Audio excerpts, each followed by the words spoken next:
Hello everyone, I am Alok Utpal, faculty of commerce, degree college Jagannathpur.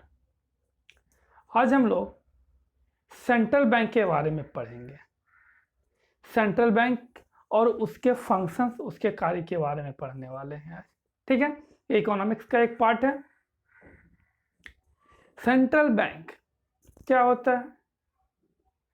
आप जानते हैं कि हर एक कंट्री का अपना अपना सेंट्रल बैंक होता है। ठीक है, हर एक कंट्री में अलग अलग उसके नामों से जानते हैं। जैसे कि इंडिया के सेंट्रल बैंक को रिजर्व बैंक ऑफ इंडिया कहा जाता है, उसी तरह अमेरिका के सेंट्रल बैंक को फेडरल बैंक कहा जाता है। इसी तरह अलग अलग देशों के सेंट्रल बैंक के अलग अलग नामों से जानते हैं। लेकिन बात यह है कि सेंट्रल बैंक होता क्या है। ठीक है, तो पहले जानते हैं कि सेंट्रल बैंक होता क्या है, उसका मीनिंग क्या है, किसे कहते हैं सेंट्रल बैंक। ठीक है, आइए।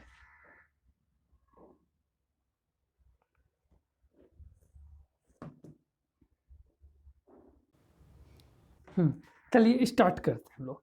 तो सेंट्रल बैंक क्या होता है, यहाँ पे देखिए डिफाइन किया गया है कि किसके द्वारा डिफाइन का, बैंक ऑफ इंटरनेशनल स्टेटमेंट।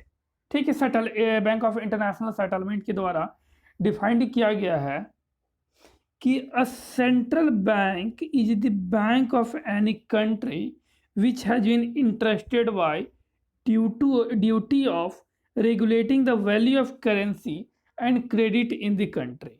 क्या कहता है इसका मतलब कि सेंट्रल बैंक वैसा बैंक है जो किसी भी कंट्री के करेंसी का या फिर उस कंट्री के क्रेडिट को रेगुलेट करता है। क्या कह रहा है, उसकी ड्यूटी है कि कंट्री के क्रेडिट और करेंसी को रेगुलेट करना, उसकी क्या वो ड्यूटी है। उस तरह के बैंक को क्या कहा जाता है, सेंट्रल बैंक कहा जाता है।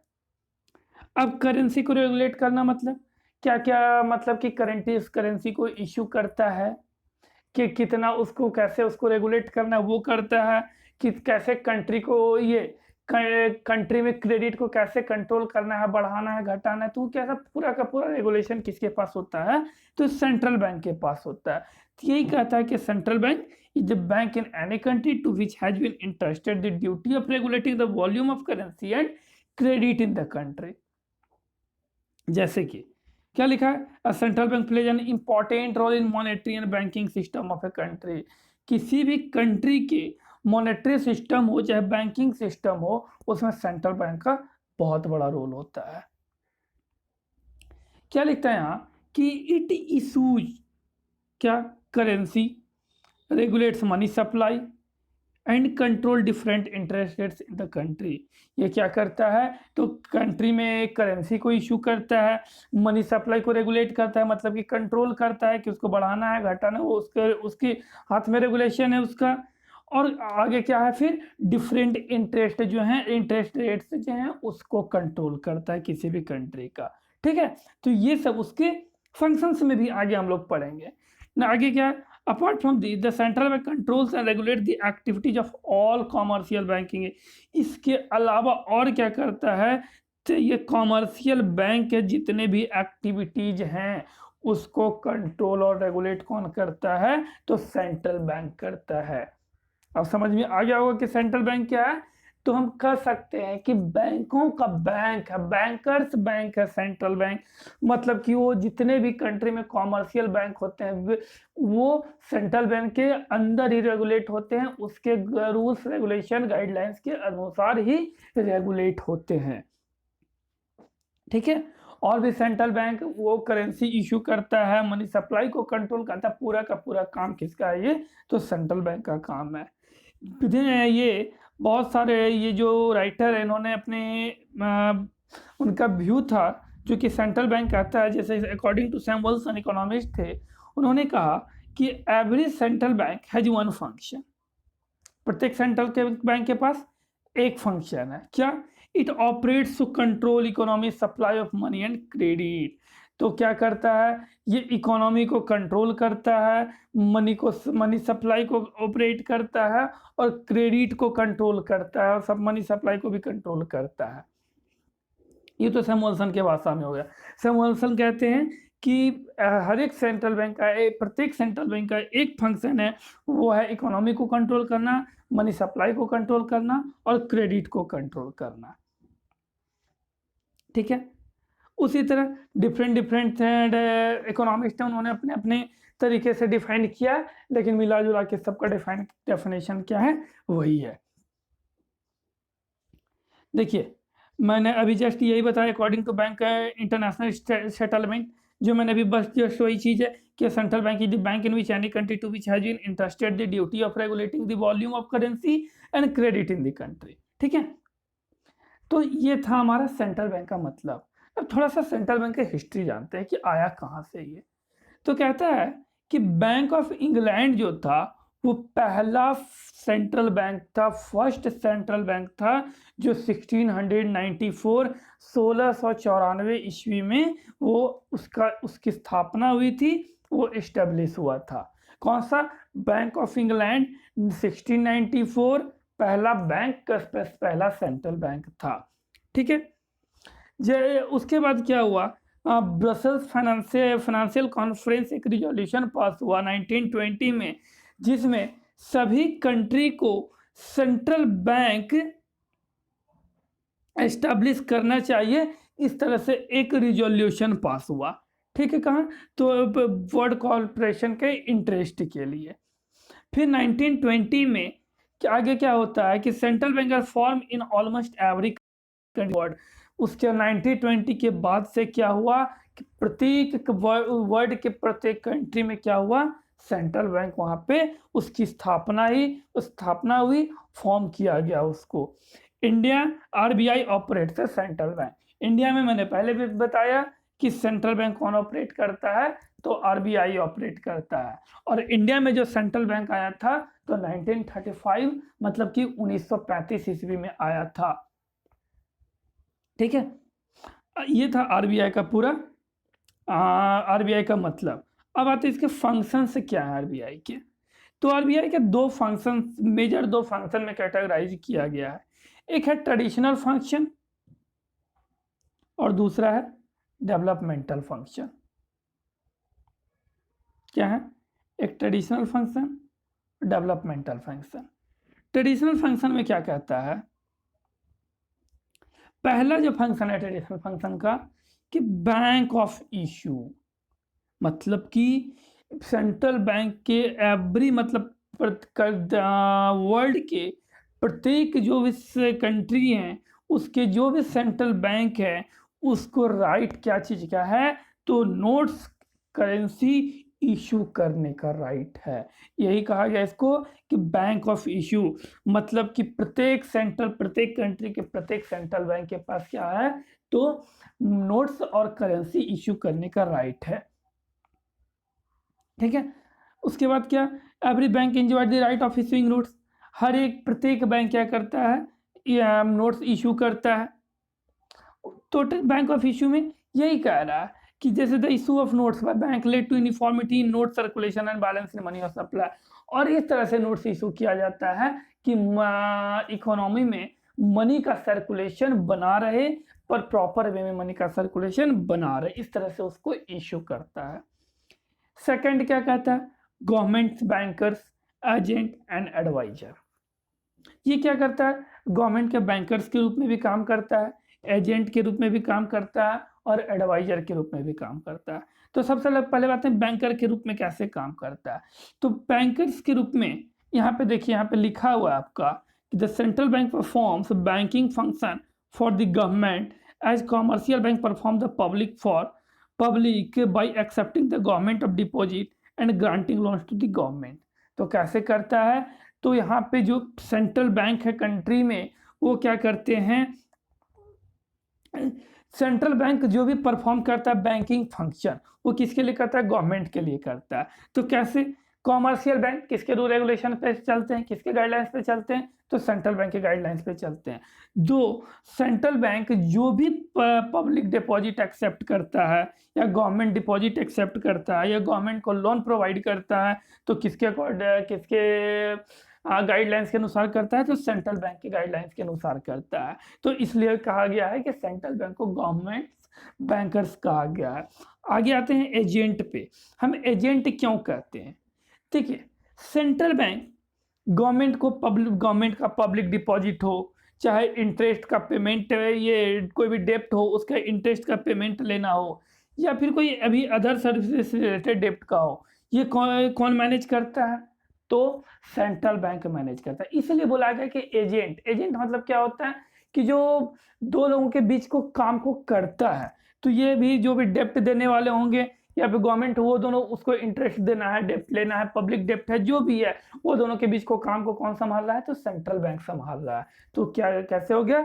Central bank acts as a government agent हो गया। यहाँ पे गवर्नमेंट एजेंट के रूप में सेंट्रल बैंक काम करता है। अब तीसरा, एडवाइजर के रूप में कैसे काम करता है?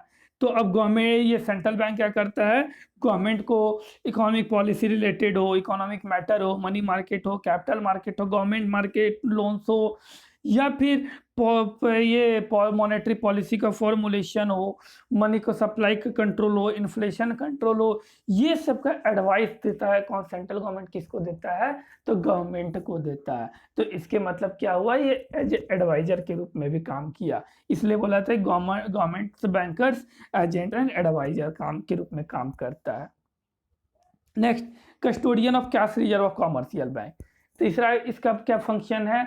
तो ये हर एक कॉमर्शियल बैंक को अपना कुछ फिक्स परसेंटेज अपना के टोटल पब्लिक डिपॉजिट का क्या करता है, उसको कुछ रिजर्व रखना पड़ता है।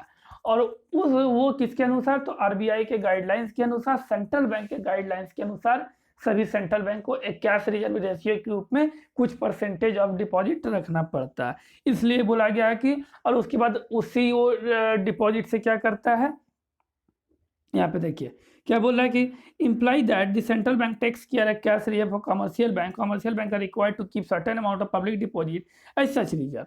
मतलब कि वो क्या कर रहा है? सेंट्रल बैंक को रिजर्व कर रहा है, और other part is kept with commercial bank, और दूसरे जो रिमेनिंग पार्ट है वो कमर्शियल बैंक क्या करता है? खुद के लिए रखता है। जो भी परसेंटेज कौन डिसाइड करेगा? तो सेंट्रल बैंक डिसाइड करेगा। A certain part of the reserve kept with the central bank the purpose of granting loan to the, और ये किस लिए किया जाता है? कि जरूरत के समय सेंट्रल बैंक क्या करे? कॉमर्शियल बैंक को लोन प्रोवाइड कर सके। ठीक है। नेक्स्ट है custodian of international currency. International currency को भी ये क्या करता है? रिजर्व रखता है। ये एक मिनिमम रिजर्व जो भी होगा इंटरनेशनल करेंसी का, वो कौन करता है? सेंट्रल बैंक मेंटेन करके रखता है। और कोई जब भी कोई डेफिसिट होता है, adverse effect of balance sheet होता है, तो फॉरेन एक्सचेंज के थ्रू क्या करता है? उस इमरजेंसी सिचुएशन को उसको पूरा करता है। ठीक है। तो इसलिए international currency, custodian of international currency के रूप में भी ये काम करता है।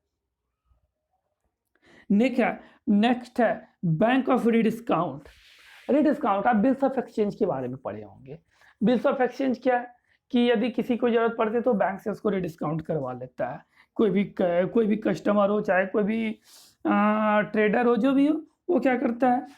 अब ये क्या करती है? जब वो डिस्काउंट कराएगा तो पैसा किसके थ्रू उसको कमर्शियल बैंक देती है? तो सेंट्रल बैंक से लेके देती है। ठीक है। देखिए यहाँ लिखा हुआ आपका, serving the cash requirement of individual and business by discounting the bill of exchange through commercial. मतलब कॉमर्शियल बैंक के थ्रू क्या करता है? अपना बिल ऑफ एक्सचेंज को डिस्काउंट करवाता है। उसके बाद this is indirect way of lending money of commercial bank by, ये क्या है? इनडायरेक्ट वे से सेंट्रल बैंक से कॉमर्शियल बैंक का मनी लेने का तरीका है, पैसा लेने का तरीका है। तो ये भी क्या हो गया है? बैंक ऑफ डिस्काउंट भी किसका फंक्शन है? तो सेंट्रल बैंक का फंक्शन है। नेक्स्ट है लेंडर ऑफ लास्ट रिसोर्ट।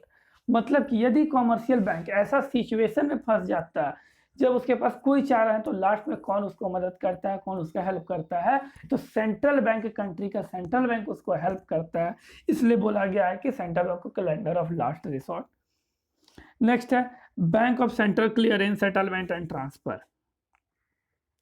यदि कोई क्लियरेंस लेना हो, जैसे कि कॉमर्स, यहाँ पर लिखा हुआ है आपका, imply that central bank helps in settlement setting mutual indebtedness between commercial bank. यदि कॉमर्शियल बैंक के दो कॉमर्शियल बैंक के बीच में कोई डेब्ट है, तो उसको एक दूसरे में क्या करवा देता है, उस डेब्ट को अंडरस्टैंडिंग मतलब क्या, म्यूचुअल मतलब कि एक दूसरे में सेटल करवा देता है।